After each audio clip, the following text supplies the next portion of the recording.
登戸駅まで歩きます。And, NIH is doing a lot of things very close. We have a joint leadership council with NIH. We meet once a quarter. We identify key areas, and there's a lot of responsiveness by NIH in terms of the problems that we need to have solved. The New Clinical Trials Directive is a lot related to joint thinking about what the country needs. And then, we just finished our user fee agreement negotiations for the medical products. And it still has to be considered by Congress, and they have to pass a law to enact them, so it's not totally done. But built into those user fees, it's not just fee for service at the FDA, which is review the applications on timelines. But we identified with industry a number of topics like patient-centered outcomes, clinical trial design, real-world evidence, that are built into the user fees with industry support to do research. So that's another big opportunity. And in that, because of the user fee agreements and the industries are doing quite well, we have additional jobs that we're hiring.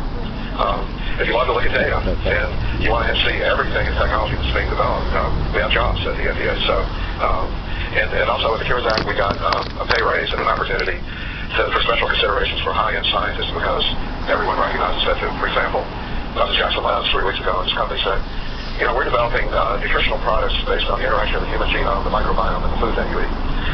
How are you going to regulate that? I said, okay, we got what you eat, the genome, and the microbiome. It's not something that someone just sitting at a desk is going to be able to figure out. There's a massive amount of data, and it needs to be interpreted. So, we're looking for people. Even if it's for a few years, I would submit that where translational science is headed, if you spend a number of things afterwards. Great, thank you. We'll be taking applications in the back at the end. But Mitchell, go ahead. Dr. Taylor, thanks so much for coming. I'm a cardiologist and a health services researcher and also work on trials. And my question is about something that you touched on, which is the cost of trials, particularly those pivotal studies for drugs and devices. Much of that cost is sort of with the usual trial infrastructure, site management, getting patients, ascertaining outcomes. And we're seeing, at least with the non-pivotal realm, the cottage industry of digital health, CROs even, to try to get patients directly to intermediate sites to explore patient-reported outcomes.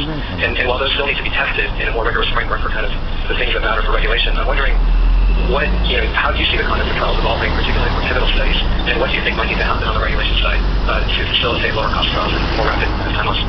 So I'm trying to make 3 brief points, although I could talk for 10 hours about this really well on Friday. So stay tuned for the proceedings of that meeting.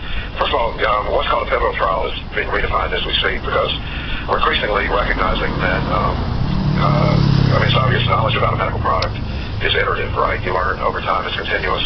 The discreteness of it is you have to make decisions at certain points about what goes on the market, and investors have to make decisions about what gets invested in compared to other options. And so in devices particularly, it's much more of a continuum than it is with pure pharmaceuticals, and biologics is somewhere in between. It's not much you can tweak. Second is we are wide open to accept digital data of all types, and we also want to be assured of the quality of the data. And that's a lot of work that needs to go on, but we're open to it.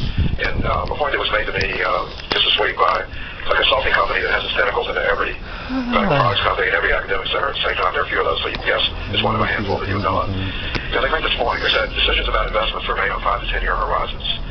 And so it's understandable that a company would not want to be taking a risk of using validated data methods for what you described as a pivotal trials. So accepting that, the place that we're in is right now is that the tremendous amount that needs to be done for different kinds of trials pre-market, and then the vast knowledge reservoir after products are on the market.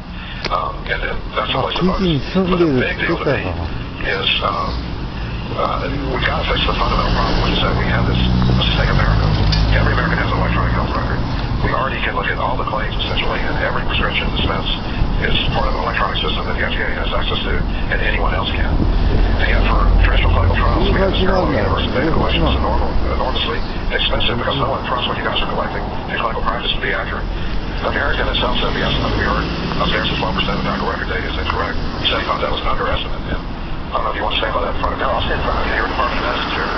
But, every other industry in the U.S. Has gotten more efficient because it takes advantage of digital data and doesn't collect it another time in a more expensive way. That's the fundamental problem we got to fix. And the people in control in that situation are the integrated health systems with their academic centers in the middle. We used to rely on 6,000 or so clinical research sites that were all independent. They all needed separate contracts, separate IRB. The NIH Clinical Trials Directive says central IRBs are good. And let's get a common contract. Why are we fighting over who writes the best contract? It's ridiculous. Then the cost of these trials can come way down, and there's a lot of room to do more digital data you collect directly from patients, so less you have to have people come back for expensive clinic visits. So this is a time to revolutionize. You own the fundamental unit, which is the health system, in which the care is being delivered and the data are being generated. Steve? Dr. Goodman, the microphone there. Thanks. I'm Steve Goodman in medicine and epidemiology. So a few questions. The first relates to the, and I don't know what you can comment on in your current role. You described the Cures Act as a fantastic step forward. And of course, the phrase real-world evidence is complicated because they defined it as anything not from a clinical trial, not even a clinical trial done in the real world. So it suggests that all clinical trials are on real-world evidence or something other than what we thought they were before. So I guess the question is, how do you see this as a camel nose under the tent, that is allowing a lot of less reliable evidence to be used as proof, which can be a huge asset, as was evidenced by the comment before about the opioid, if used correctly, and the Trojan horse if used incorrectly. So how do you see the FDA going forward, or what should you be watching for to make sure that this balance is struck the right way, that you were able to use less controlled or observational evidence in a way that informs, that we believe is informative, while not allowing incredibly misleading evidence to make its way into the regulatory process?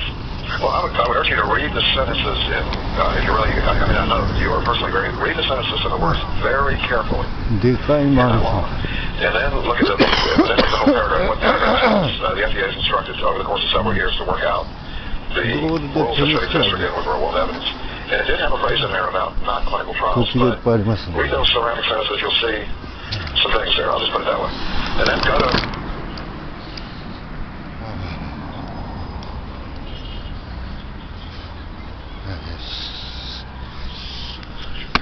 evidence too, has some opposing perspectives. It really is two dimensions. One dimension, in our view, is where's the data come from? And it can either come from clinical practice or home or a wearable device or a separate research clinic separated from quite the real world. And the other is what's your experimental method? That could be observational, could be individual patient randomization, could be cluster randomization, etc. And we say in the article we think the highest level we are is going to be randomization within the real world, which, by the way, is what industry does every day right now in routine business. So I think the proper interpretation of the law gives us the responsibility, working with you, to come up with a set of rules that allow us